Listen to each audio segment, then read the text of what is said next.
morning. The subcommittee will come to order.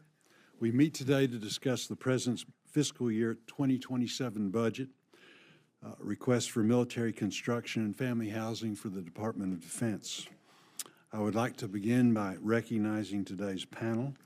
Today we will hear from representatives of the military services as well as the Office of the Secretary of Defense. Joining us are the Honorable Dale Marks, Assistant Secretary of Defense for Energy, Installations, and Environment, Lieutenant General Michelle Donahue, Deputy Chief of Staff for Army Logistics, Rear Admiral Timothy Brown, Director, Logistics Division, Office of Chief of Naval Operations, Lieutenant General Stephen Sklenka, Deputy Commandant for Installations and Logistics, who will be retiring shortly after 38 years of service.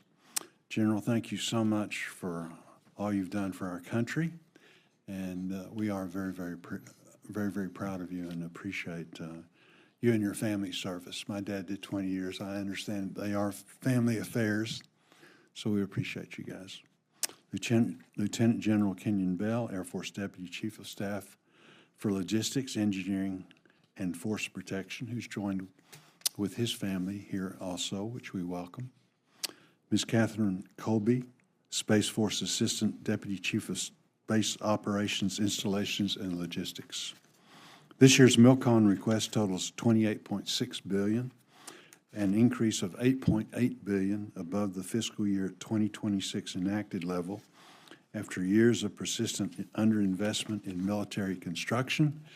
This request represents a generational investment towards rebuilding and modernizing our military footprint, from barracks to bomber infrastructure. Increased investment alone does not solve the underlying challenges in efficiently and effectively executing MILCON. We see a growing concentration of large projects and expensive increments in the request, which crowd out smaller but no less critical projects.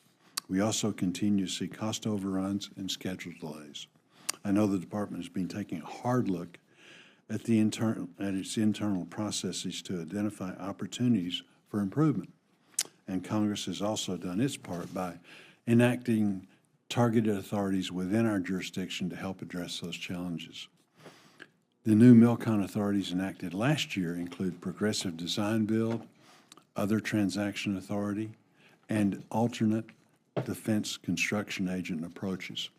While it's still early to assess their effectiveness, I'm encouraged that the department is already taking steps to align policies and procedures with these new authorities. Separately, I'm concerned that several projects were requested within the mandatory portion of the budget, including 2 projects associated with the President's Golden Dome for America effort. I'm also aware of several new construction barracks projects requested in FSRM under the jurisdiction of the Defense Appropriations Subcommittee rather than in MILCON. Given the uncertainty surrounding reconciliation and the unpredictable nature of FSRM, I worry about whether these projects will ultimately move forward as planned. Lastly, while this subcommittee has not received an official damage assessment for the Iranian strikes on our bases in the Middle East, we understand that assessments are ongoing. Even as those assessments continue, it is important we receive regular updates from the department and that any supplemental request includes funding for CENTCOM installations and support. Infrastructure to protect our troops and maintain a strong presence in the region. Some will argue that we should wait to rebuild until we have a full accounting of the cost and certainty of our future regional posture. However, any cost excluded from a supplemental will become a burden on future defense budgets and harm our near-term readiness in the region. Before we turn to our witnesses, I would like to recognize my colleague, Senator Ossoff, for his opening remarks. Thank you so much, Mr. Chairman, and good morning all. Thank you to Chairman Bozeman and his staff for their partnership. Looking forward to continuing the important bipartisan work we do on this subcommittee, and thank you to each member of our panel for your service to the nation. This hearing comes at a consequential moment for our national defense infrastructure. and for the future of military readiness across the state of Georgia and across the nation.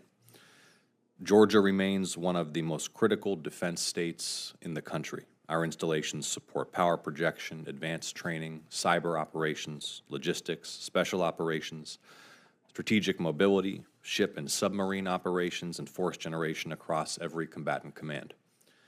Georgia is home to 13 defense installations, from Fort Stewart and Hunter Army Airfield, home of the 3rd Infantry Division, to Robins Air Force Base, home of the Air Force's premier sustainment and logistics hub, to Moody Air Force Base, supporting combat search and rescue and close air support missions, to Fort Gordon, the Center of Excellence for Cyber and Signal Operations, to Naval Submarine Base Kings Bay, which supports our nation's sea-based nuclear deterrent.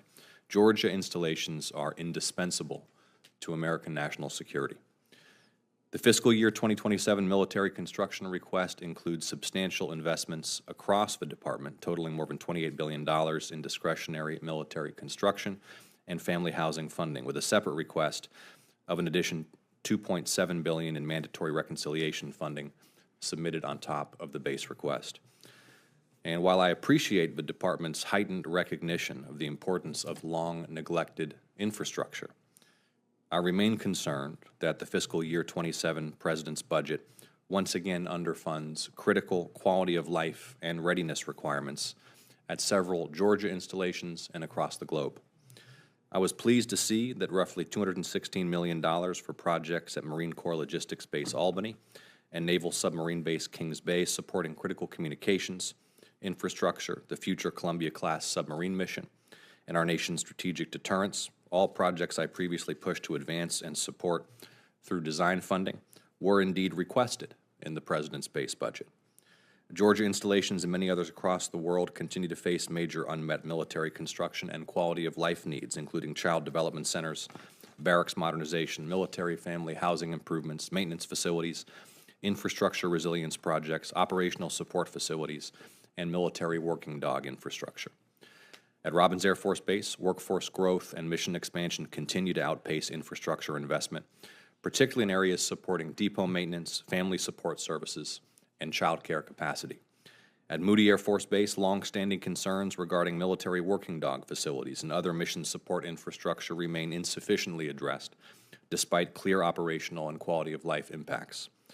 At Fort Gordon, the Army's cyber mission continues to expand, but installation infrastructure has not kept pace with the demands of training, classified operations, and workforce support. At Fort Benning, I remain concerned that several significant military construction requirements supporting readiness, barracks modernization, and quality of life needs were omitted, not only from the fiscal year 27 President's budget request, but also from the future year's defense program and the Army's unfunded priorities list. When critical infrastructure at one of the Army's premier force generation installations fail to appear in any formal budget or planning document submitted to Congress, it raises serious concerns in my mind about prioritization and installation risk. I'm also deeply concerned by the Department's increasing reliance on reconciliation requests to fund requirements that should have been included in the President's base budget submission. Reconciliation legislation is by definition uncertain, and it's often partisan. Congress is under no obligation to pass a reconciliation bill. The government doesn't shut down if reconciliation fails. In fact, many years pass without any reconciliation package becoming law at all. But appropriations bills are different. They're fundamental to keeping the government operating and ensuring continuity of military readiness, military family support, and installation operations. So when the Department chooses to place critical military construction and family support requirements into a speculative and possibly partisan reconciliation proposal instead of in the President's budget request submitted to this committee, it raises serious concerns about competence, planning, prioritization, and transparency. If a project is truly essential to readiness, deterrence, force protection, or military family quality of life, then the Department should have the confidence and discipline to request it through the regular appropriations process, not treat it as contingent on the uncertain outcome of a partisan reconciliation negotiation. This year, the Department sought billions of dollars in additional military construction and family housing funding through reconciliation mechanisms, while omitting numerous projects from the President's base budget that installations and combatant commanders clearly consider priorities. Now, this subcommittee has consistently worked in a bipartisan manner to address deferred maintenance, aging infrastructure, military housing shortfalls, childcare shortages, and deteriorating facilities across the force, and we will continue to do so. And Congress will once again have to examine carefully where the department may have failed to request funding for projects that are plainly needed. Frankly, it's difficult to explain to service members and military families why projects deemed critical by the department were important enough to seek in reconciliation, but apparently not important enough to include in the actual President's budget request submitted to Congress.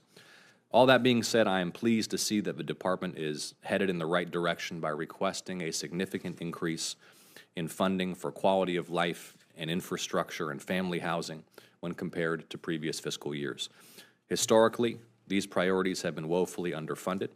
Existing infrastructure has often been neglected to the point of inoperability or safety hazards, and our backlog of requirements grows longer and longer. I hope to see this newly heightened focus on remedying military construction funding shortfalls will carry on in future fiscal years. I look forward to hearing from our witnesses today about how the department developed this year's request, why certain projects were omitted, how reconciliation funding decisions were made, and how the department plans to address critical unmet needs in Georgia and across the globe. Thank you so much, Mr. Chairman. Thank you again to our witnesses. No, thank you very much. Mr. Marks, you're recognized.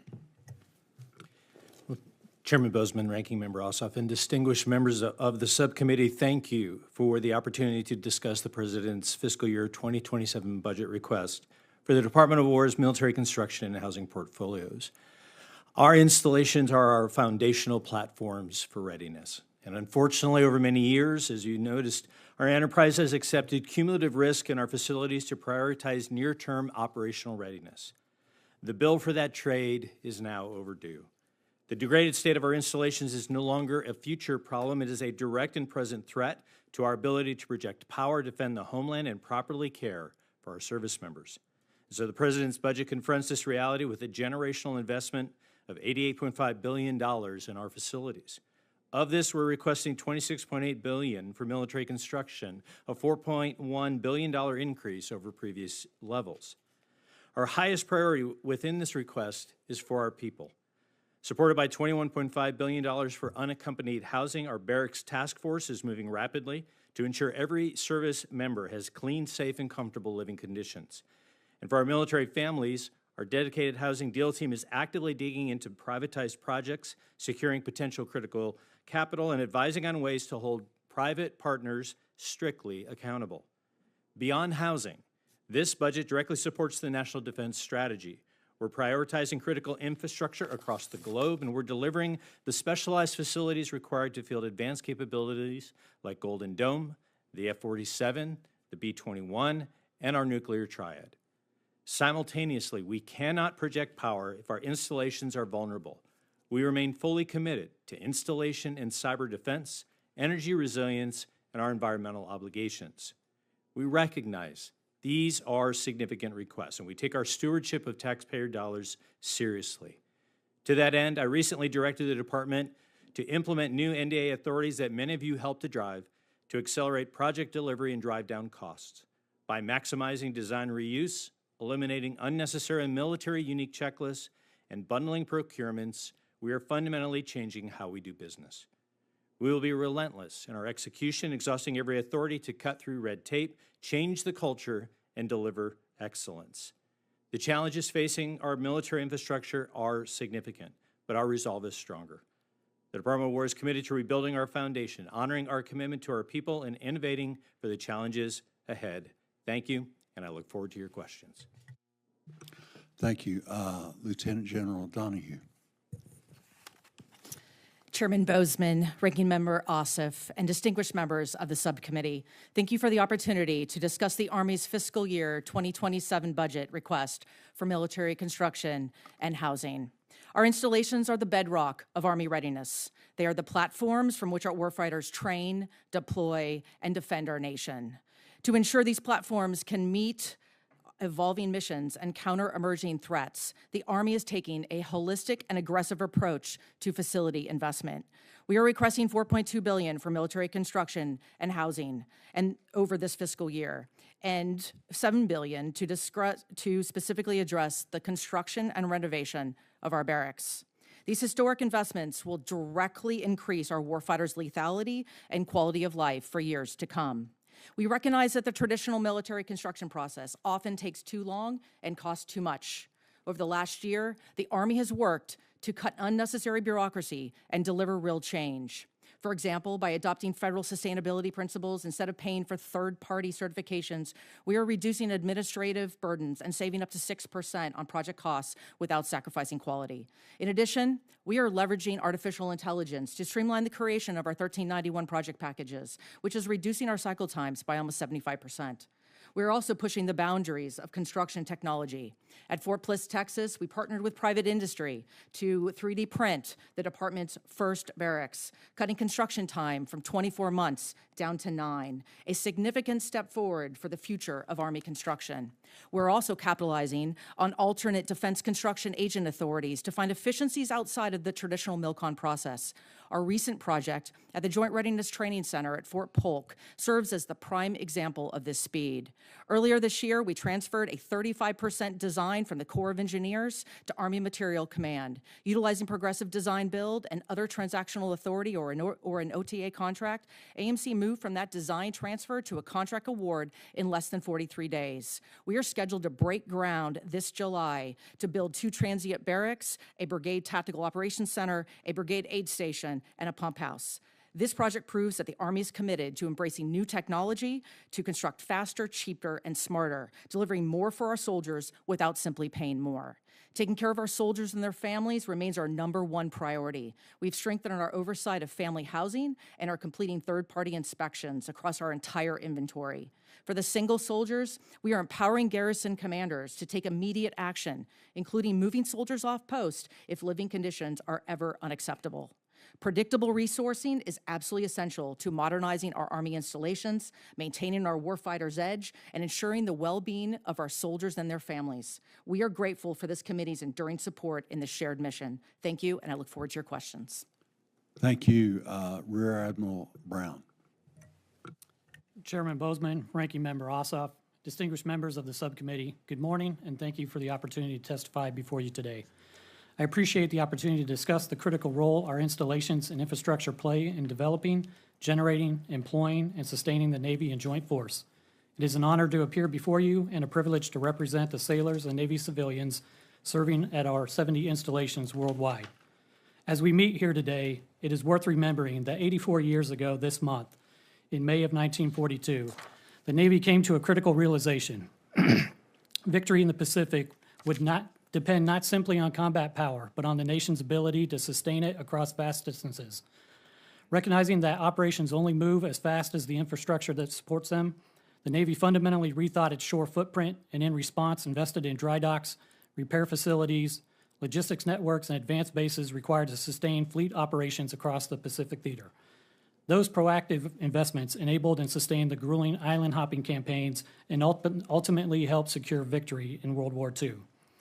Today, anticipating infrastructure requirements remains a fundamental pillar of national deterrence and warfighting lethality. Just as the Navy adapted its logistics enterprise to support a new way of war in 1942, we must continue to modernize our installations and shipyards to support distributed operations, unmanned systems, and advanced cyber and counter-UAS capabilities. Securing the logistical capacity to meet these emerging challenges is not merely a support function. It is the essential foundation that ensures the Navy and Joint Force can operate effectively and sustain combat power in an increasingly contested environment. Recent actions in Operation Epic Fury underscore the importance of our ability to deliver naval combat power when required. Our naval logistics enterprise, including our installations and infrastructure, is fundamental to addressing the strategic challenges outlined in the National Defense Strategy. Now, it's noted that Navy's total MILCON and FSRM requirements far exceed available resources. However, with strong congressional support, we are prioritizing infrastructure investments to maximize operational readiness, improve quality of life for our personnel and their families. So I'd like to thank you for the $375 million provided in FY26 for unaccompanied housing, which will enable the modernization and restoration of 6 major facilities and improve conditions for our sailors living on our installations. As the CNO has emphasized, The fleet's ability to deploy, persist, and fight forward begins on our piers, ranges, training facilities, and in our maintenance activities, whether through quality of services initiatives like No Sailor Will Live Afloat, resilient installations, modernized shipyards, logistics hubs, or cybersecure infrastructure. Our shore infrastructure is not simply supporting infrastructure. We view our installations and infrastructure as weapon systems foundational to the Navy's ability to generate and sustain combat power around the globe. In closing, your continued trust, support, and leadership are essential to advancing a ready and resilient Navy and joint force to maintain peace, respond to crisis, and when required, fight and win decisively in conflict. Thank you, and I look forward to your questions. Lieutenant General Sklenka. Hey, Chairman Bozeman, Ranking Member Osman, or Ossoff, I apologize, sir, and distinguished members of this subcommittee. First, I want to say, Chairman, thank you very much for the kind words, and especially to directors of my family. It has been an honor to wear this uniform for the past 38 years, so thank you. And I also appreciate the opportunity to speak to this subcommittee regarding your Marine Corps' military construction projects, as well as our facility sustainment actions. And on behalf of the Commandant of the Marine Corps, I also want to thank this subcommittee for the continued support to our families and our Marines. It has made a significant difference. Thank you very much. This year's budget request, it includes $1.4 billion for the Marine Corps' military construction program. And that supports our ongoing actions toward setting our bases and stations for potential conflict with a particular emphasis on the Pacific Theater. We all know in this room that our bases and stations are no longer the administrative garrison sanctuaries that they once were. These are warfighting platforms today, and they're the first layer of contested terrain in a global conflict. And I'm not just referring to our bases and stations that are overseas. I'm talking about the ones here in the continental United States that are still vulnerable to non-kinetic effects that are just as consequential strategically and just as disruptive as any missile or drone. We witness this reality daily at our gates when we've seen increased numbers of UAS incursions, increased numbers of unauthorized attempts to access our bases by foreign nationals, and daily cyber attacks against our daily infrastructure. The discussions surrounding MILCON and facilities modernization, as we're seeing, it's no longer a garrison conversation about infrastructure management. This is a warfighting conversation, and it's a warfighting conversation about operational readiness and our overall strategic posture. Our bases and stations, they're the primary logistical hubs from which we generate forces and from which we generate readiness. They enable what I refer to as the three principal moves that are inherent to any military operation. The first being the mobilization and deployment of that force. Second being the rapid closure of a combat credible force. And the third is the sustainment of that force. Our bases, look, they're the launch pads, the nodes, the bedrock that make all those moves possible. And our ability to execute these three principal moves, it depends on having a ready force capable of executing operations in any number of situations and environments. To that end, our Corps' #1 facilities priority remains, as it has for the last 2 years, our Barracks 2030. It's the quality of our unaccompanied housing that proves to be the key readiness driver in our portfolio. And this year's budget request would inject nearly $7 billion into our barracks sustainment and modernization actions. That would jumpstart our program and deliver on our promise to our Marines the housing that they deserve while they prepare and rehearse for potential combat operations every day. Our bases, airfields, ports, fuel farms, warehouses, barracks, all of those associated infrastructure are what translates strategy into operational reality. Our installations, they enable strategy. Your investment in those installations is direct investment in deterring potential adversarial aggression. We remain extremely grateful to this subcommittee for your partnership, and I look forward to your questions. Thank you, Lieutenant General Bell. Good morning, Chair Bozeman, Ranking Member Ossoff, distinguished members of the subcommittee. I'm honored to appear before you today to discuss the fiscal year 2027 Air Force Military Construction Program.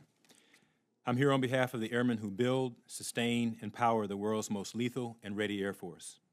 I would like to begin by thanking this subcommittee for your steadfast support of our nation's Air Force and the military construction funding you have provided.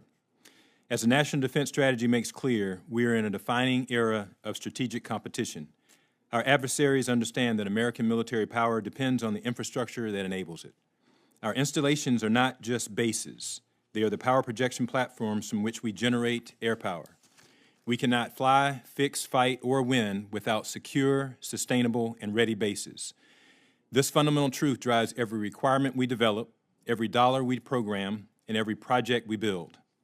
Today, I want to emphasize how the Air Force is tackling two foundational priorities: ready airmen and ready infrastructure. This year's FY27 budget request aims to aggressively improve the quality of life for our service members and their families while building essential infrastructure for the next generation of warfighting capabilities. Undoubtedly, our airmen are the foundation of our Air Force.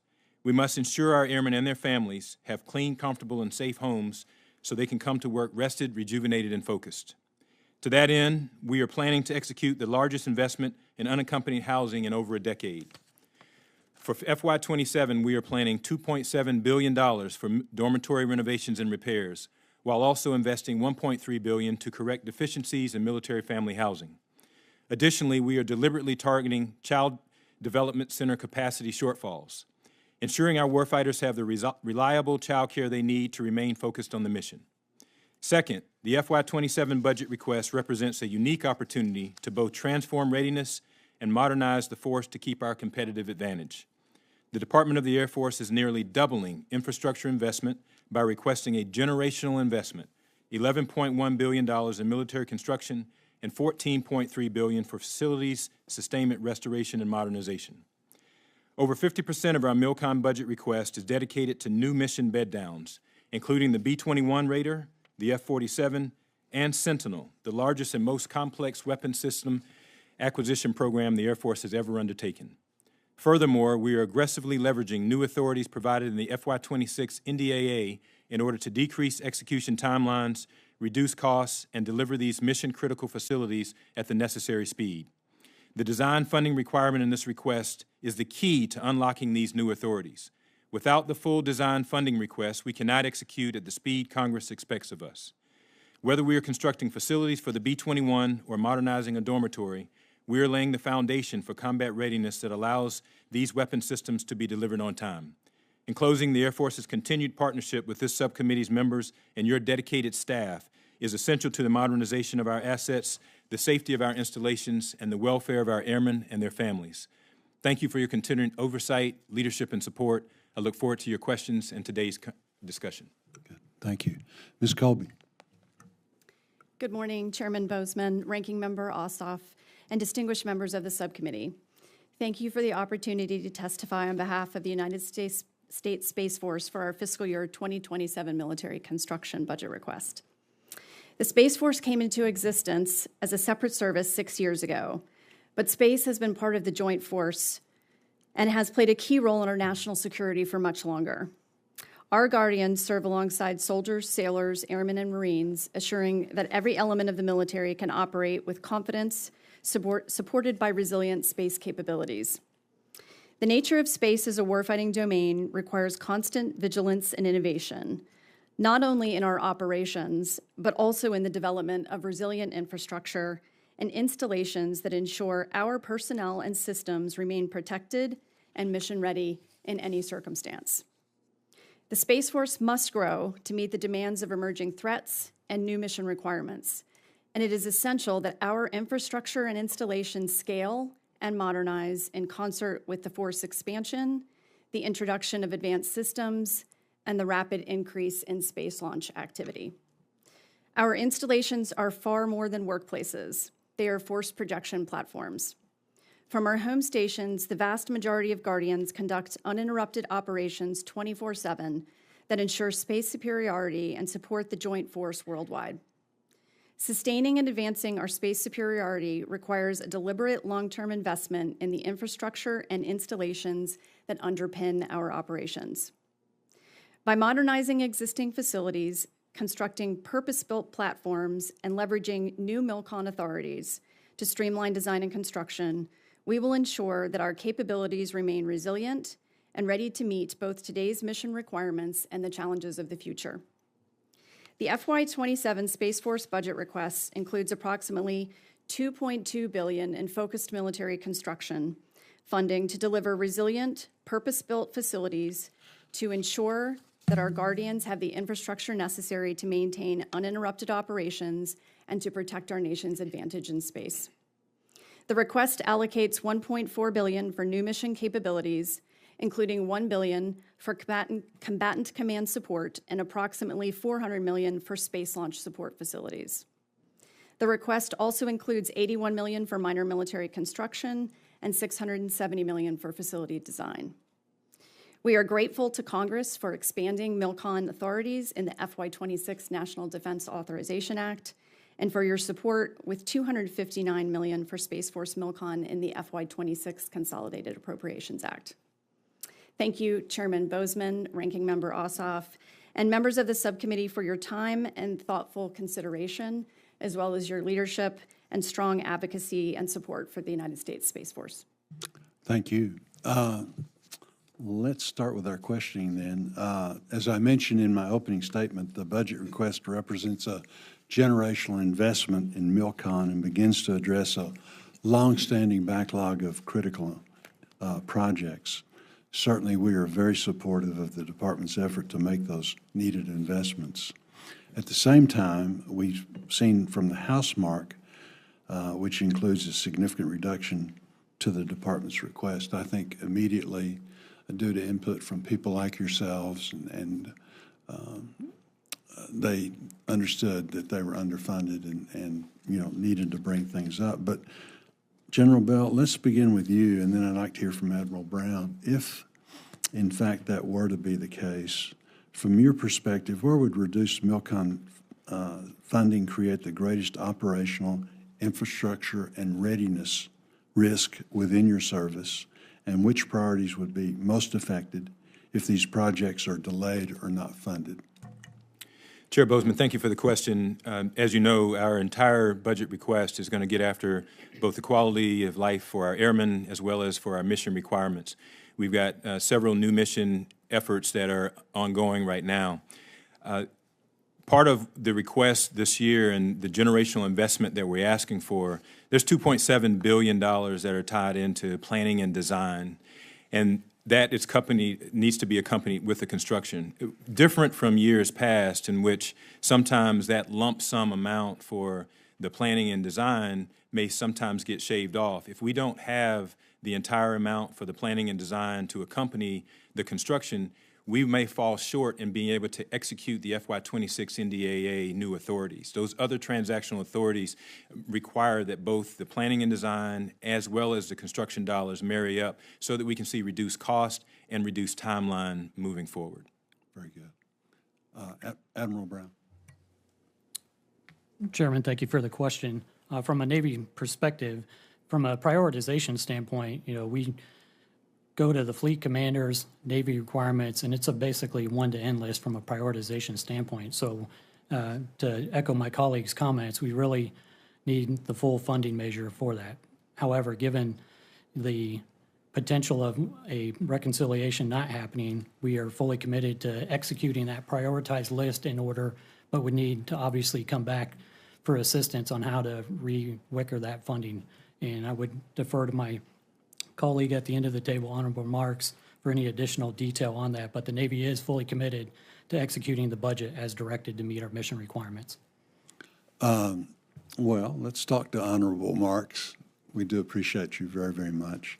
Let's talk a little bit about barracks. I understand that request includes several barracks projects in FSRM. Please correct me, but I believe that these are all on the mandatory side of the request, and these projects are a mix of repair by replacement and new construction. There is existing authority for the department to use FSRM for repair by replacement. However, there's no authority to use FSRM to construct new barracks, that is MILCON. Further, I understand those new construction projects were pulled from the department's future years defense program as part of the budget process. We're concerned that we need several dominoes to fall for these barracks to happen, including passage of another defense reconciliation bill and new construction authority.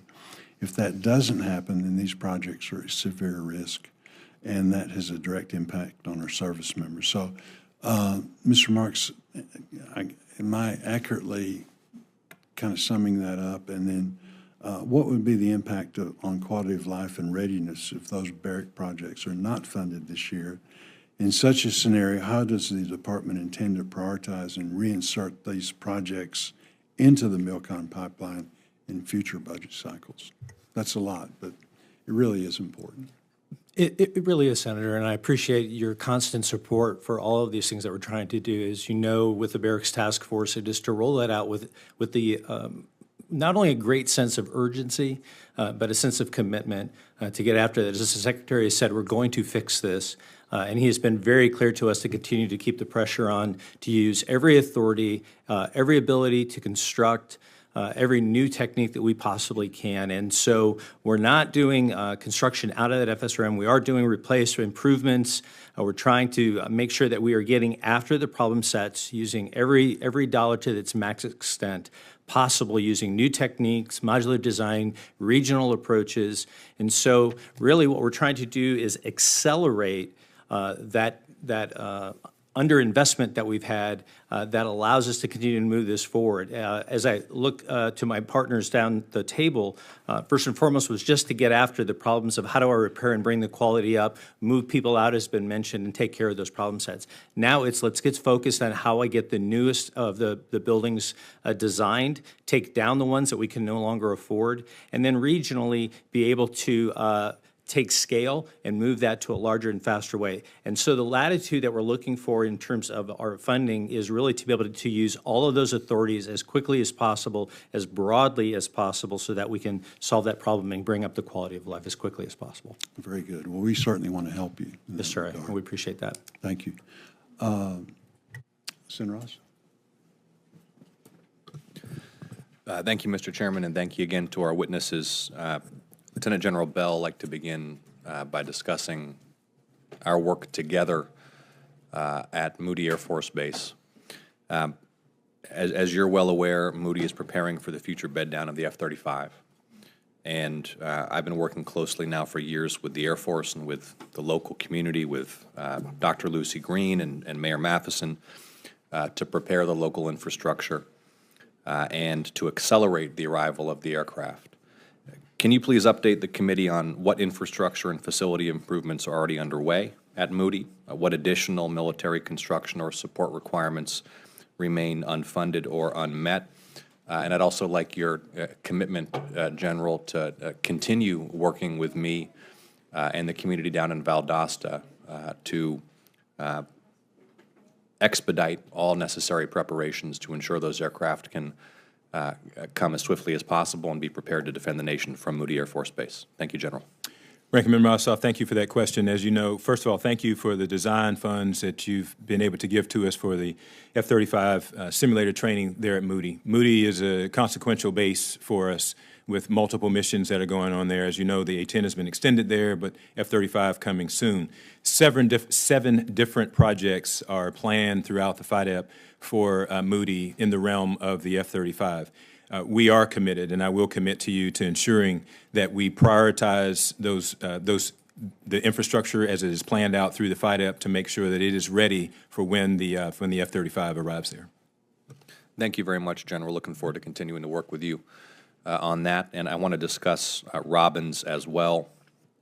As you're well aware, headquarters for the Air Force Reserve Command and the Warner Robins Air Logistics Complex, providing absolutely essential logistics, maintenance, and combat support capabilities, something Georgians are deeply proud of. It's the largest single-site industrial complex in Georgia, employing a workforce of nearly 22,000 civilians, contractors, and service members. But I am concerned, General, about the lack of funding for quality of life projects that support those tens of thousands of personnel. There are significant challenges with child care capacity and aging infrastructure. But I noticed that a new Child Development Center project at Robins was placed on the unfunded priorities list instead of being included in the budget request. So, Lieutenant General Bell, given the historically high funding request for the Air Force this year, why was this project not prioritized in the baseline budget request? Ranking Member Ossoff, again, I appreciate your interest in this particular question. As you stated, Robins Air Force Base and the ALC there is critical. I've spent significant time within the Air Force Sustainment Center and understand the importance of that organic industrial base for our Air Force. The child development centers that you're referring to, of course, they are extremely critical in order for us to be able to do the jobs and make sure that the members go to work with a comfort level that knowing that their children are taken care of. In this particular situation, we certainly were constrained in our resources. There is one CDC that made the existing budget, and that, of course, is a challenge for us. I am committed to you with working as we go forward to make sure that the CDC there at Robbins gets prioritized as it should. Well, I appreciate that commitment, and you just put it very well. In order for the service members of this facility to do their jobs and to have confidence their families are cared for, we need these child development centers to be built. And so I look forward to working with you, General, to try to accelerate the construction of this important facility. Yes, sir. At Robbins. Rear Admiral Brown would like to discuss Naval Submarine Base Kings Bay as it prepares for the arrival of the Columbia-class submarines. Georgia is incredibly proud to host this facility, one of only two primary bases for nuclear-powered submarines in the country, the East Coast home for the Ohio-class submarine force. Preparing for the Columbia-class fleet is one of my top priorities and has been now for several years, working with you and your colleagues to make sure we are appropriately investing in Kings Bay to prepare it for the equipment and the missions that are coming. I was pleased to see that two projects related to that effort are in this budget, but recognize there's still much more work to do. So, Admiral, can I have your commitment to work directly with me and the subcommittee in order to accelerate and expedite all necessary investment and preparation so that Kings Bay can be fully prepared to accept the new Columbia-class submarines? Senator, thank you for that question, and absolutely. As you know, Kings Bay is extremely important to the Navy, and the transition to the Columbia-class submarines is a key priority for us. And as you noted, the FY27 MILCON request for Kings Bay includes the two vital projects that you mentioned that are interconnected and provide that foundational infrastructure for generational transition to the Columbia-class, the first of which being the Transit Protection Program facility at a cost of $491 million. That will replace a 90s-era infrastructure with a modern complex that includes a new pier, small craft berthing, breakwater, and fueling stations, and these will ensure the secure transit of Ohio and Columbia-class submarines by providing reliable support for essential escort vehicles. The second of which will be that Trident refit facility, $264 million, that ensures that we can meet the increased capacity and requirements of the Columbia-class as well. And we have additional projects that will be in the out years of the fit-up, and you absolutely have our commitment to continue to get after that. Thank you so much. I've got a few more questions from members of the panel, but respecting other members' time, Mr. Chairman, I'll yield now. Senator Hoven. Thank you, Mr. Chair. Appreciate all of you being here. General Bell, thanks for the opportunity to visit. I appreciate very much in President Trump including in the budget $232 million for the first two major Sentinel projects at the only dual nuclear base in the nation, Minot Air Force Base, for security police, including training facilities and also a very massive vehicle maintenance facility because they have such a large footprint with the missile mission and, of course, with the missile and bomber mission, dual nuclear mission. They have an incredible military, police, and security force there. But what I'd like to ask you is what can we do to accelerate plans for land acquisition for new missile silo construction as part of making sure that we do everything we can to not only keep the Sentinel program on track as far as the upgrade, but also do it as cost effectively as possible? Senator Hoven, thank you for the question, and I also appreciate your time earlier this week in having a discussion. The Sentinel program and First Minot Air Force Base is critical to what we do. Having been there and as we discussed in February to understand truly the dynamics and the challenges they have there. As the Sentinel project moves forward with the restructuring that they've been doing right now and the recent decision to now need new silos, I had a conversation with the DERPM in discussion about the critical infrastructure, and they are committed to reviewing the efforts to move things left as much as possible as they do the land acquisition. So we will work with you and this committee to ensure that as much as can be accelerated does get accelerated for the Sentinel. Good. And the local community will pitch in and help us do that, which will be of real benefit to the Air Force. In regard to the Grand Forks Air Force Base, talk to me about the $71 million pavement and maintenance facility that's included in the budget. Sure, Senator, thank you for that. The project that you just spoke about at Grand Forks, it is on track. There's no issues with that, and I think you'll find that particular project should be moving along very smoothly within the FIDF. Talk to me a little bit about its purpose and importance. Well, Senator, that base, first of all, Grand Forks, is essential to what we do as well. That particular project is going to make sure that we capture all the different equipment for that area, harsh environment there at Grand Forks, and we can't have the items that are necessary in order to be able to do that mission sitting outside. So to be able to do their mission at that location, that project is going to be really important for them to be able to accomplish that. I understand and appreciate that. Thank you. Ms. Kolbe, also at Grand Forks Air Force Base, there's funding for a $250 million Space Force Operations Center, one of 4 in the country. Talk to me about the missions that would be formed at the Grand Forks, the missions that would be performed at the Grand Forks facility, and how many people would be included. Thank you, Senator Hoeven. Thank you for your question. The Space Force has requested in the MILCON budget 4 highly classified, purpose-built, consolidated space operations facilities with the intent to geographically disperse and create resiliency with our existing space advanced systems and missions, but also to house new missions at these locations. We anticipate that the proliferated warfighter space architecture mission will go to Grand Forks, and the others will be determined. And what about manpower? We anticipate that we will be, these facilities will be housing approximately 800 Guardians, working 24/7, continuous, uninterrupted operations in support of our combatant commands. Thank you. And then General Donahue, the Jamestown Readiness Center facility is incredibly important for our Guard there, often deployed Guard, just returning from the southern border. And they've been, I don't even know how many times they've been deployed, but many times. And they're operating out of an armory, basically out of the Civic Center. So that's a high priority project.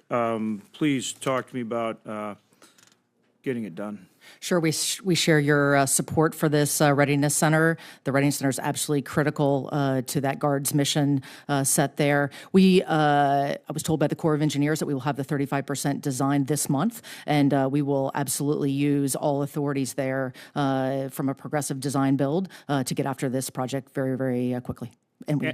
And also the regional training facility at Camp Grafton, $34 million. Touch on that. Yes, sir. So that one as well is already at about 100. It's almost 100% designed, and so we will look forward to working with you to finish that project as well. We bring in Guard soldiers from all over the country for extensive training there. It's a tremendous, tremendous facility. Yes, sir.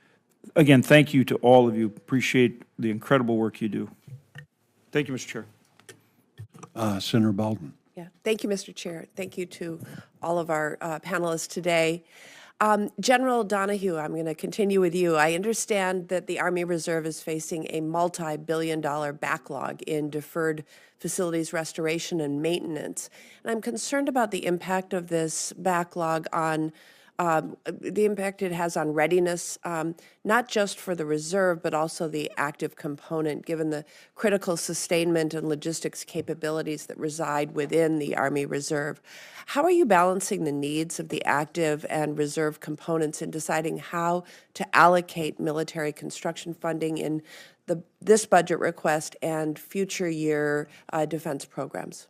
Ma'am, thank you so much for that question, and thank you for all of your support at Fort McCoy. That is, as you know, one of our critical sustainment training grounds for all of our enablers within the Army Reserve. And again, thank you as well for your support with all of the 8 barracks projects. And I am pleased to say that we are 5 of 8 completed and on track here to finish one here very shortly, and then 2 more at the end of FY 2027. So that barracks complex alone is critical to the training there.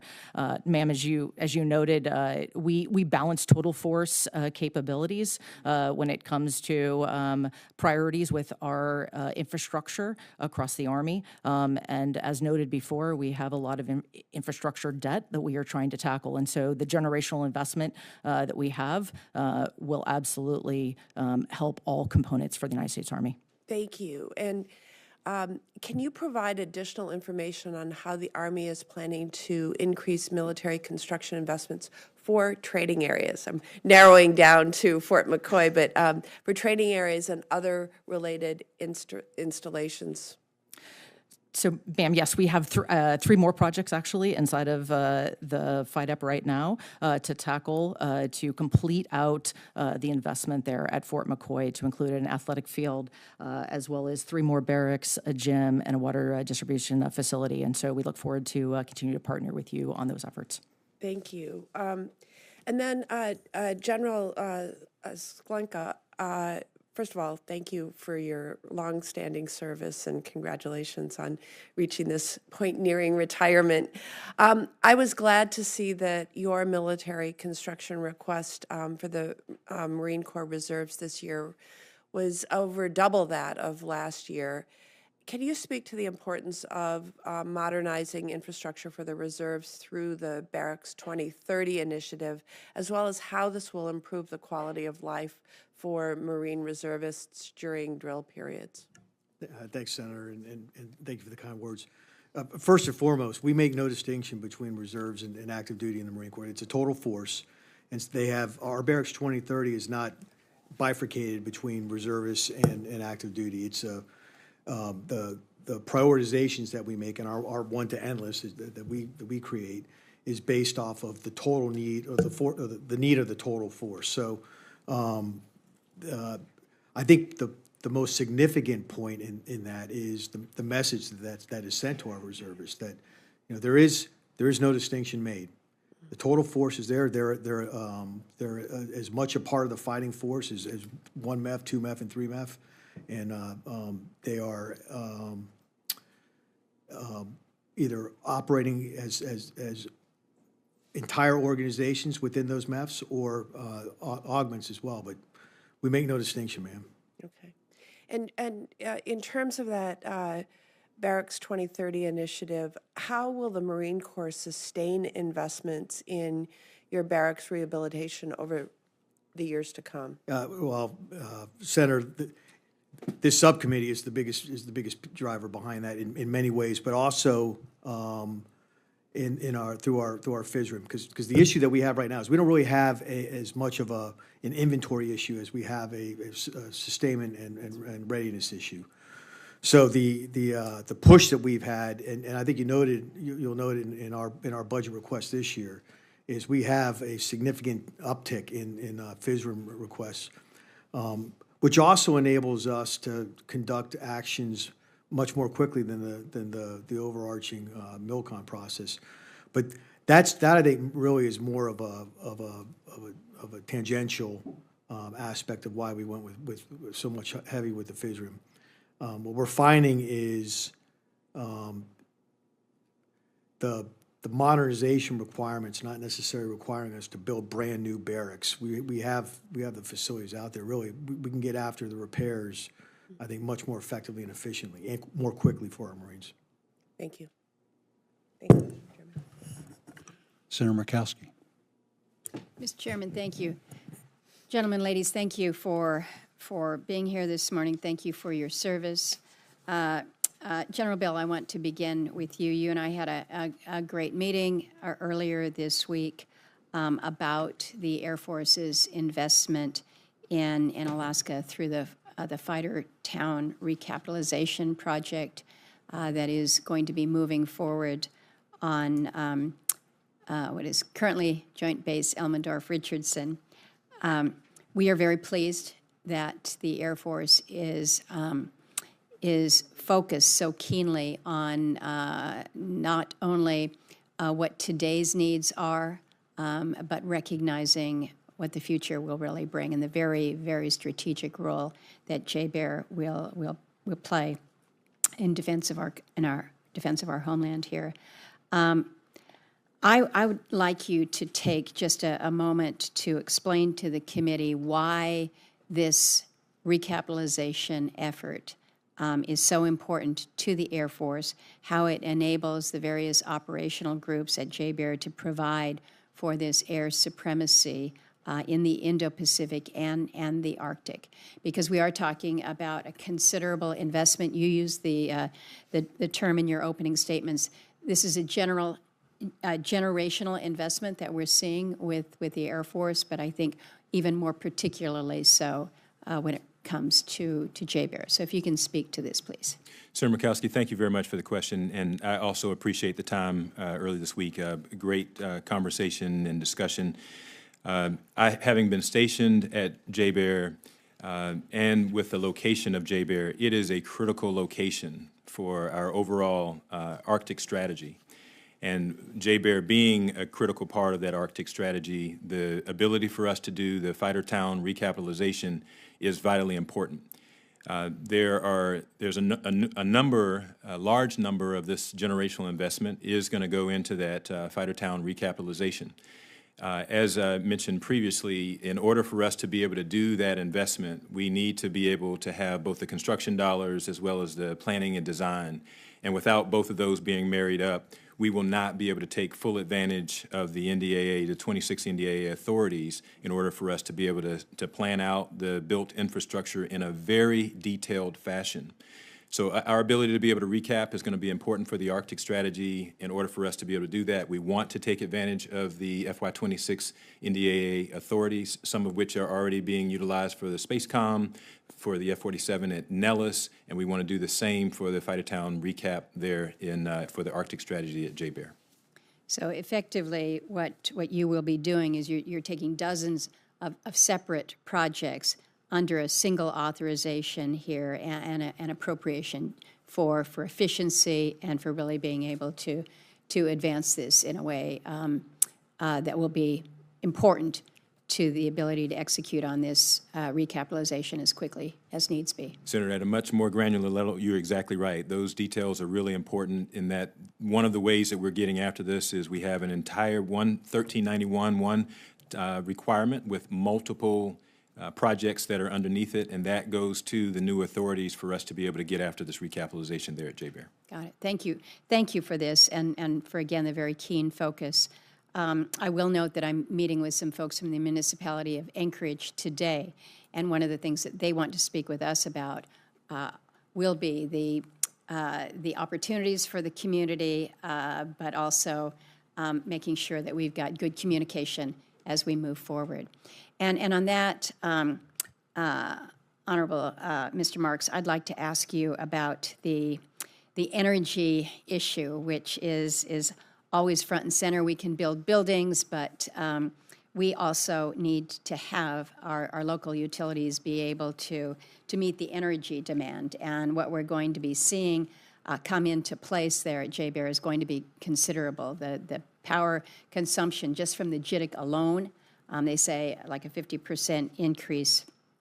I'm excited about what is coming our way, what the Air Force is doing with regards to the Eielson microreactor, as well as the Army's Project Janus moving forward in terms of nuclear energy. We're excited about that. But in the meantime, in the short term, we have declining natural gas supplies in Cook Inlet that are immediate, and until we can come up with some of the alternatives, whether it's small nuclear or whether it's the opportunities that an Alaska natural gas pipeline can bring, I fear about this energy gap here. So can you address this issue, whether you're tracking the concerns about the declining supplies of natural gas and whether or not your offices are actually doing anything to secure additional supplies of natural gas supply in Alaska? So, Senator, thank you for that. You and I had some great conversations when we were in Alaska last year about this topic, and we continue to energize the system on that. A couple of things that we've certainly completed already. One of those was a request for a proposal to increase and use the authorities that we have through executive order on clean coal.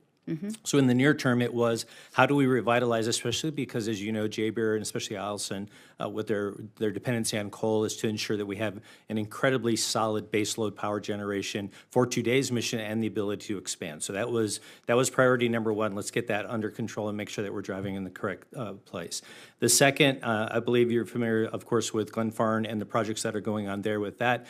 So we've continued to register demand signals to say that as that continues to develop and they get their finances ready to go, that we can also prepare for an offtake of that gas when that pipeline can get built. So we're driving in that. And then you're aware of the additional investments, whether through ADEC and other locations. It's how we register that demand signal to ensure that we are working with industry, that we can continue to expand the opportunities that are out there. I will also say that you and I shared about the investments that we're working on in other places of the country about things like gas turbines. So it's one thing when we talk about how do we make the grid more resilient, and we've been there.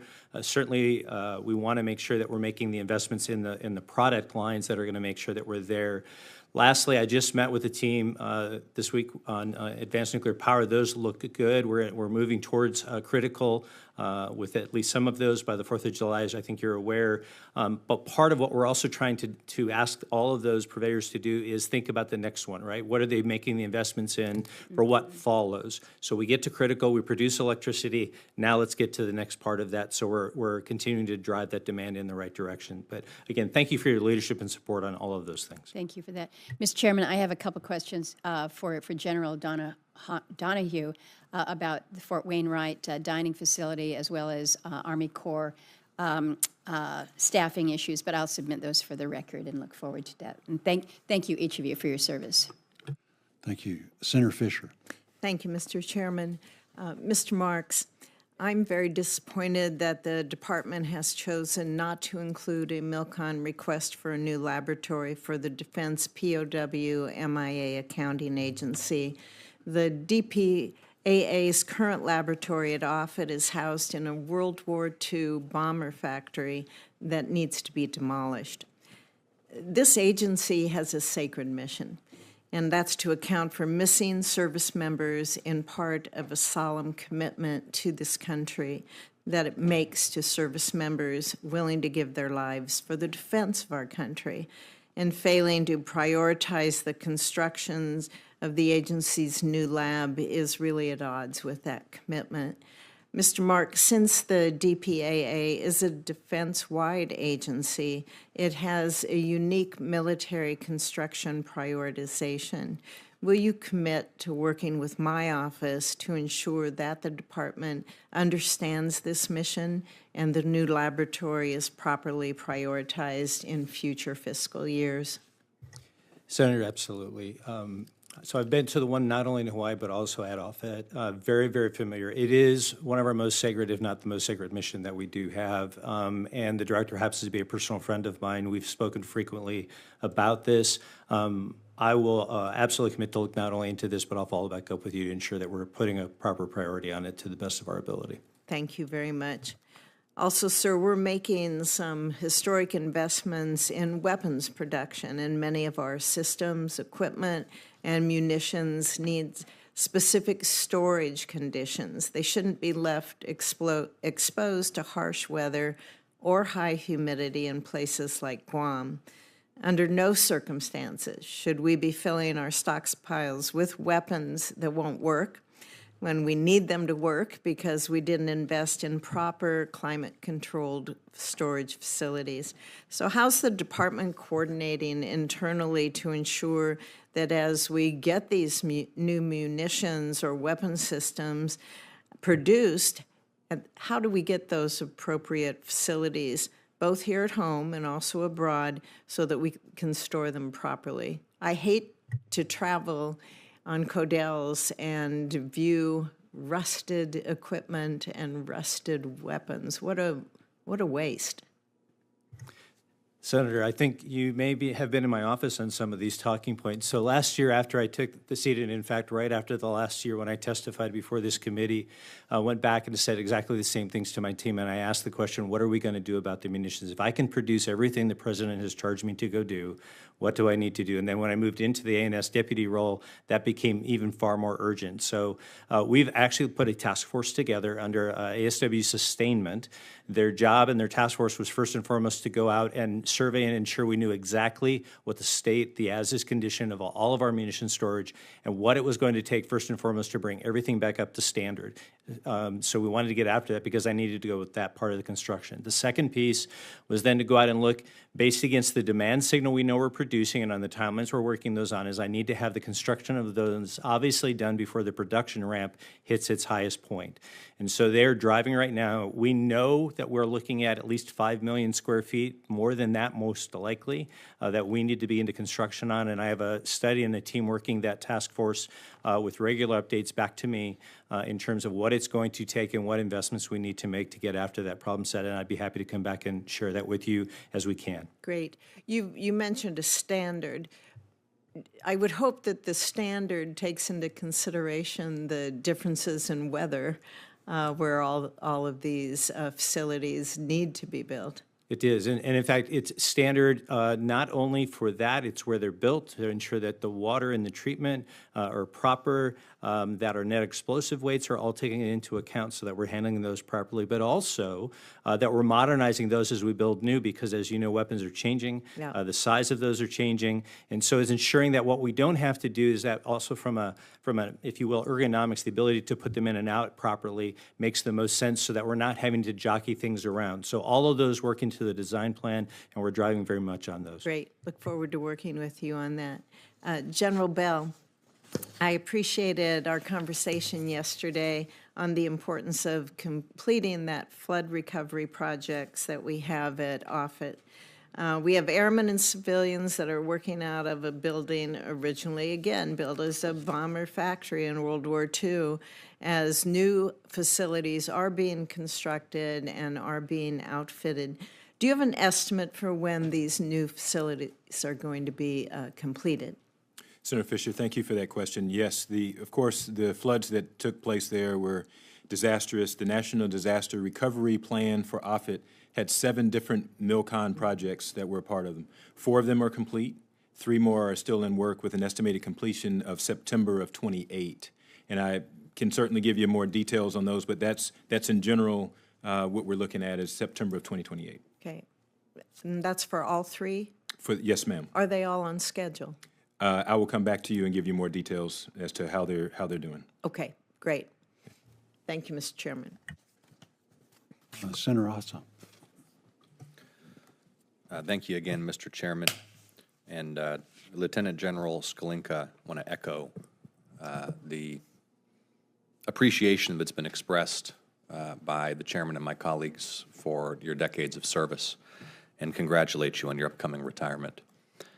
You are well aware that Marine Corps Logistics Base Albany, home of Logistics Command, is essential to the Marine Corps and to the nation.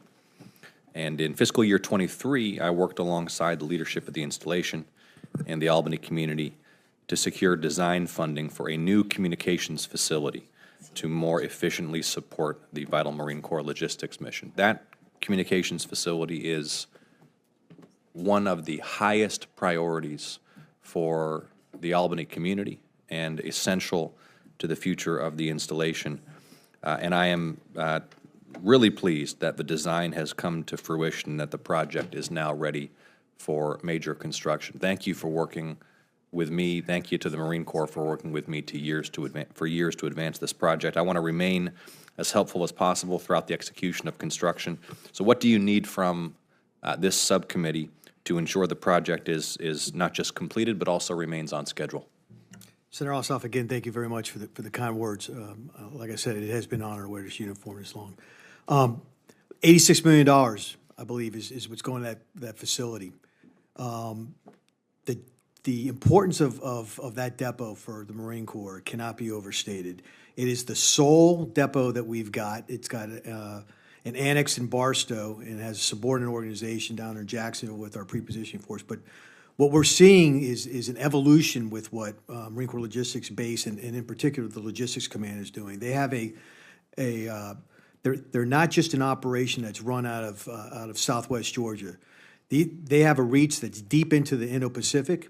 Significant actions. The work that we're doing with our global positioning network, particularly in the Philippines, is being run through the Logistics Command right now, and that just highlights, in my view, the criticality of that communications facility that we're developing. The work that we're doing to ensure that we optimize the readiness for all of our MEFs and also for all of our reserve forces, it all gets centralized through our Logistics Command and their ability to have real-time, all-time communications with all of our operating forces. Has enabled us to take that Logistics Command. They're not a supporting establishment. They are actually as much a part of the operational construct as any of our divisions, wings, or Marine Logistics Groups, Senator. Thank you so much, General, and let's continue working together to make sure that stays on time. And I greatly appreciate your service. Congratulations again on your retirement.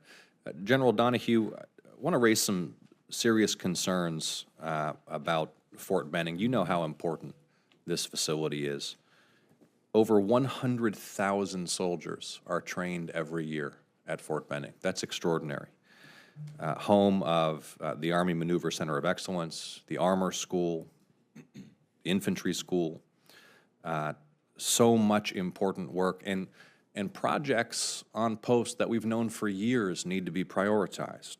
The Advanced Skills Training Barracks at Camp Merrill, for example. But General, despite the historic budget request for military construction as a whole, I don't see Fort Benning getting the kind of prioritization and attention that it needs from the department and the administration. In fact, Fort Benning has not received any military construction projects in this budget request, nor are any future projects listed in the UPL or on the FIDIP.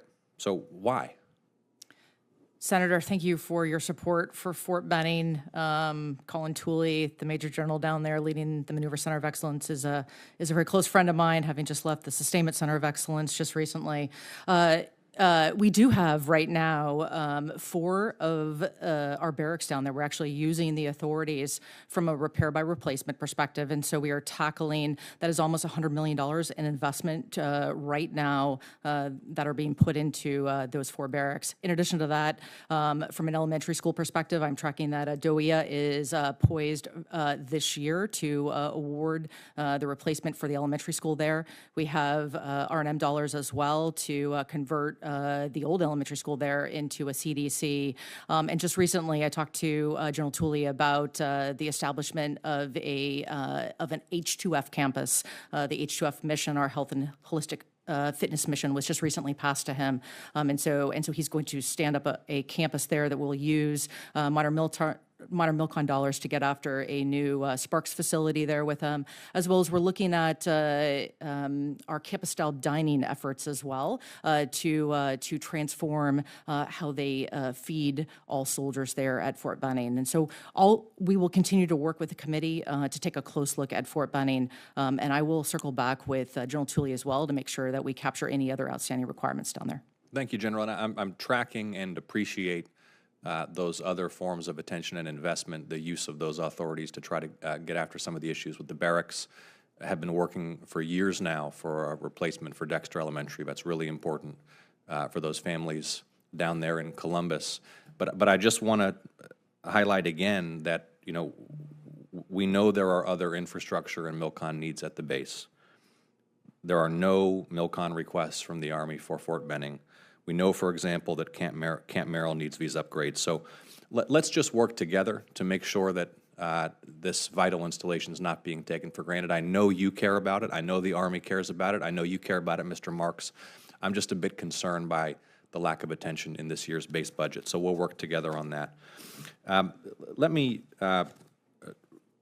raise some questions about how we're addressing privatized housing General Donahue. It's been 6 years since legislation was enacted to provide more protection for military families living in privatized housing. You may be aware in 2022, I led an 8-month bipartisan investigation into the mistreatment of military families in privatized housing on post at Fort Gordon. Shocking testimony from service members whose families had their health impacted in serious ways. We wound up having the Balfour Beatty executives come up and testify under oath. Was able last fiscal year, working with the chairman, to secure additional funding in our bill for expanded oversight, tenant support, and maintenance for privatized housing. And yet, as you're no doubt aware, while there's been some progress, and by the way, I appreciate that after that investigation, the Army conducted those housing unit by housing unit inspections and started at Fort Gordon. That mattered to the families on post there. But we continue to hear troubling stories and reports from service members at installations across Georgia, across the South, across the country about poor conditions in privatized housing, inadequate support from housing providers on installations in Georgia and nationwide. Some of these abusive non-disclosure provisions that families are forced into. So given that these issues persist, what is the Army doing to stay after this and make sure that we're not allowing any of these families to face mistreatment at the hands of these housing providers? Senator, thank you for that question. And first off, we will absolutely partner with you at Fort Benning, no doubt. And from a privatized housing perspective, I will tell you that also recently just talked to Ryan Janovic, the Cyber COE CG, also senior commander there at Fort Gordon. And having been a senior commander myself, engaged leadership, driving our housing partners to ensure that we are taking care of our Army families is incredibly important to us, and so please know that. We have put incredible oversight practices into place, closely scrutinizing our leasing efforts with our privatized partners, house-to-house inspections. I mean, I personally, when I was a senior commander, walking town halls where we would partner with our privatized housing partner as well as our DPW, where we would address maintenance on the spot. We put QA practices into place, whether it's in terms of construction, renovation, or even maintenance actions that are taking place. And so to circle back to Fort Gordon, General Janovic is actually very pleased with his partnership right now. I think some of that came about due to the hurricane there, and so the partnership I think strengthened with BBC. We have about $86 million left of renovations there to include new construction as well, and so we will absolutely continue to partner with you to make sure that we are supportive of all of our Army family concerns with our privatized housing partner. Thank you, General. And you know, the issue, as you know, is not just at Fort Gordon, where I think we've made progress, but there's still a lot of work to be done. But it's not just the Army. This is a department-wide issue, and it's you all know that when these young service members are having to deal with the stress that comes with their kids facing health issues from mold, or their spouses having to deal with the stress of getting necessary repairs that take weeks or months, and this feeling that they're treated by these housing providers like they don't matter. You know, it has an impact on morale. It has an impact on readiness. So I hope, General Donahue and Mr. Marks, that we can continue working to address those concerns. Mr. Marks, I want to raise another issue with you. You know, as my staff and subcommittee staff have been inspecting and visiting installations across Georgia this year, we've pretty consistently heard that as a result of the deferred resignation program and the reduction in the civilian workforce, that there have been serious losses in engineering, in housing oversight, service member support, facilities maintenance, property management, and we've heard firsthand that shortages in some of these crucial roles, I mean, just think about engineering, has caused delays in project design. It's caused cost increases on projects, delays in execution, lack of adequate oversight. So, first of all, are you tracking and are you aware, Mr. Marks, that one of the negative unintended consequences of the DRP has been a loss of folks in these roles, and that's negatively impacting the overall MILCON enterprise? Senator, absolutely. And we've actually gone out to ensure that waivers were provided so that installations and the services could hire to all of those skill sets. There is a dramatic lack of skilled trades across America, as I'm sure you're well aware of. We are currently in America 2.9 million jobs short in skilled trades. And so what the department is doing right now is preparing to roll out some pretty significant investments, not only in the skilled trades to address those issues, but across the entire defense industrial base. So we can work with our STEM partners, our skilled, with our universities, with our trade schools, so that we can actually reinvigorate that process. In the meantime, it is to ensure that we have the waivers, the authorities, and the incentives to bring in as much of that talent as we possibly can, as quickly as we can, to address those issues. Well, I appreciate that acknowledgement, Mr. Marks, and I know this is not your policy decision, but I think it's a self-inflicted wound to have taken a sledgehammer to the workforce in such a way that we've driven out people who are in these important roles that help these installations understand how much it's going to take, how long it's going to take to build these important projects. So what I'd like to ask you to do is to get back to the subcommittee with a report on how many individuals working in engineering, in housing oversight, in service member support, in facilities maintenance, in each of those roles or skill sets, how many were lost as a result of the so-called fork in the road DRP policy. Will you please get that information to the subcommittee? We will follow up with you, Senator. And you'll get that information to us? That will, yes, sir. Thank you very much. Thank you, Mr. Chairman. Senator Hyde-Smith, I'm really disappointed. I was hoping to sneak over to your, she's chair of the Transportation Subcommittee, THUD, and I was hoping to sneak over. Her, again, the trouble now we have is there's so much going on. All of these are running concurrently, but she's a lot more efficient than I. She got done and was able to come over and participate here, so. We had a good hearing. Thank you, Very Mr. good. Chairman. So, and you thought this was almost over till I slipped in the door. I'll be brief. Secretary Marks, the U.S. Army Engineer Research and Development Center over in Vicksburg, Mississippi, that we refer to as ERDIC. It supports core Department of Defense missions, houses one of the department's major supercomputing capabilities, and manages the DoD High-Performance Computing Modernization Program, big words, that supports advanced modeling, the simulation, the artificial intelligence, and weapons development efforts across the force. Vicksburg was recently told ERDIC is ineligible for the Defense Community Infrastructure Program because of Office of Local Defense Community Corporation has reportedly determined it does not qualify as a military installation for DCIP purposes. Mr. Secretary, please explain how the department is interpreting that definition and whether you believe facilities like ERDIC should qualify for DCIP support. Senator, thank you. And the ERDIC is vital. And the work that it does is incredibly important, and the people there knowing what they do and the work that does and how that helps us, especially through the Army Corps, is vital to our mission, and I appreciate that. We've gone back and asked OLDC. We've contacted our general counsel as well, and there's a couple of statutes. One is under Title 10, 2391. The other is 2687, and the interpretations of those statutes, as we go back to our general counsel, is that they do not fit that definition as a qualifying military installation under the DCIP statute, which then makes that's the purposes of why that makes it ineligible. What I'd like to do, though, is be able to come back and follow up, and let's have a deeper conversation about how we look at that, look at the statutes, so that we can further understand that together, as this was made aware to me just recently.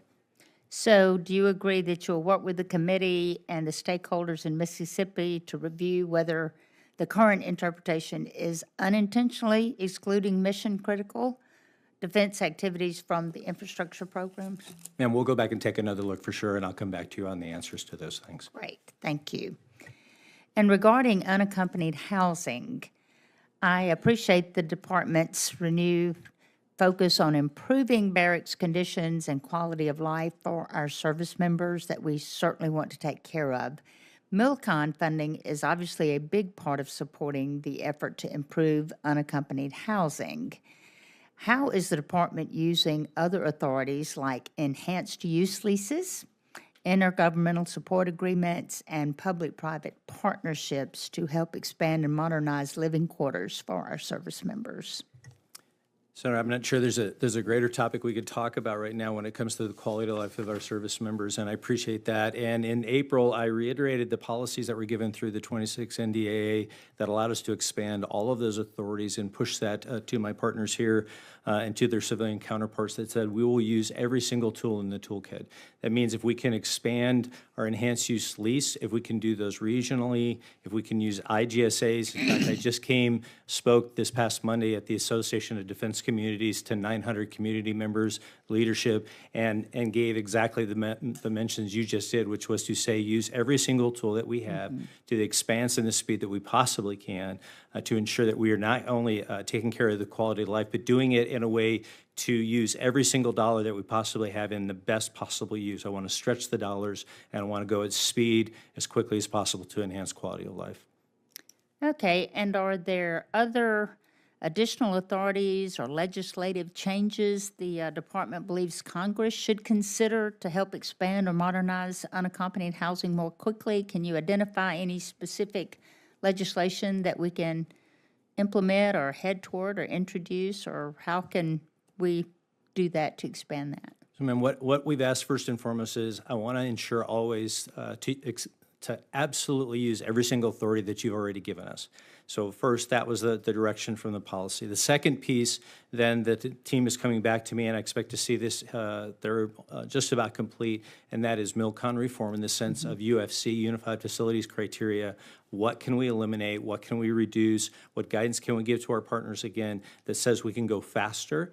In that process, there's a potential that we may come back to you and ask for more help on that. Certainly, repair by replace is the other one that we continue to look at, is how can I use that authority, raise those caps to be able to get after that. The last one is to ensure that I have enough resources and language to demo as quickly as possible. I think one of the things from my partners on the table is the ability, so often we're carrying excess infrastructure that I really should take off the table. And so I'll come back to you as soon as we can bring the MILCON piece back to its full fruition.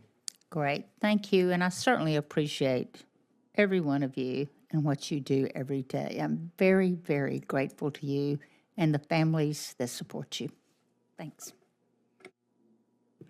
Thank you. Let me just ask a couple things, and then we're out of here. Really more comments than questions, but Mr. Marks, we mentioned earlier that Congress expanded the statutory authorities that in the 26 NDA that helped improve the MILCON process.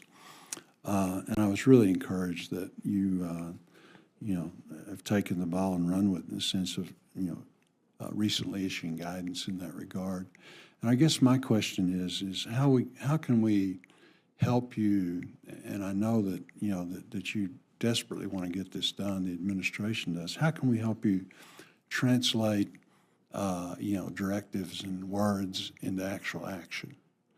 And again, as a committee, I think I can speak for all of us, on both sides that we really would like to see that done. And so is there anything we can do to help you? Are there some metrics that we can put in place to measure or?